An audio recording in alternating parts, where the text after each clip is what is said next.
De 537 à 1453, la basilique était une basilique servie aux chrétiens. De 1453 à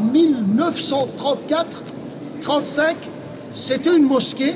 34, ils l'ont fermée et ils l'ont transformée en musée. Heureusement, le sultan Mehmed II, quand il a conquis Constantinople, n'a pas touché les mosaïques. Regardez, à l'abside, on voit bien la Vierge Marie avec l'enfant Jésus. Et quand vous montez à l'étage, parce qu'il y a un balcon là, je vais vous laisser le temps pour partir aussi à l'étage, pour découvrir les mosaïques qui sont à l'étage et faire un petit tour.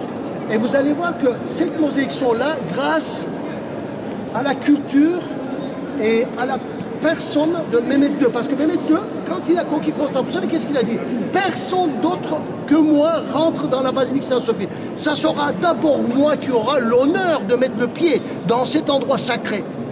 Alors du coup, personne ne pourrait rentrer. Il a dit, un janissaire qui rentre avant moi perd sa tête, il est condamné direct à la mort. Alors du coup, les gens, ils ont eu peur. Alors, la ville était envahie par les janissaires, par les soldats ottomans, mais ils ne pouvaient pas rentrer là-dedans. Et qu'est-ce qui s'est passé? Les habitants de la ville, ils se sont réfugiés dans la basilique Sainte-Sophie. Il y en avait des milliers. Il y avait des prêtres, il y avait des familles, des enfants. Imaginez la scène, 1453, un chaos pas possible. Les Turcs ont franchi les remparts, les janissaires venaient. Alors ils se sont tous cachés là. Alors ils sont venus devant l'abside, ils priaient. À ce moment-là, Mehmed II passe par la porte avec ses vizirs. Il vient et il voit tous ces gens-là. C'était le premier rencontre avec le sultan. Alors ces gens-là, ils pensaient profondément qu'il y avait des anges qui sortiront d'une porte de la basilique Sainte-Sophie pour les sauver. Il y a une porte à l'étage, je vais vous montrer. C'est la porte du paradis. Ils pensaient vraiment que les anges viendront les aider. Ils ont vu que les anges ne sont pas venus à la dernière minute. Mais Mehmed II leur a dit, ne vous inquiétez pas, on va vous protéger, on va vous laisser un quartier avec les églises à votre culte, à votre pratique, et vous allez continuer à être les habitants, les citoyens de cette ville. Vous êtes les premiers qui étaient là, vous allez y rester. Ah, du coup, il y a les descendants des Byzantins. Ça s'appelle le quartier Fener Balat. Ils ont des églises, il y a une très grande église en briques, on l'appelle l'église rouge, et le patriarche orthodoxe habite toujours là.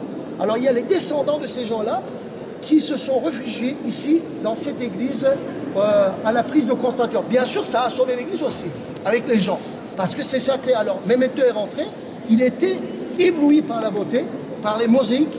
Il a dit, vous ne les touchez pas, vous allez couvrir avec une couche de plâtre ou de bois, si vous voulez faire de la calligraphie et écrire les versets de Coran. Regardez, qu'on est dans l'église. Est-ce que cette église nous donne l'idée ou l'image d'une mosquée? Pas trop.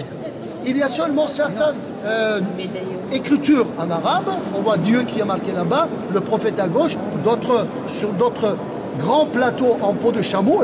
C'est un peau de chameau sur le bois, hein, doré. Là, vous voyez, sur les grands panneaux. En dehors de ça, on n'a pas touché l'aspect église de Sainte-Sophie. On l'a gardé. On n'a pas fait des gros travaux dedans. On a mis le contrefort à l'extérieur, mais on a laissé l'intérieur tel qu'il était.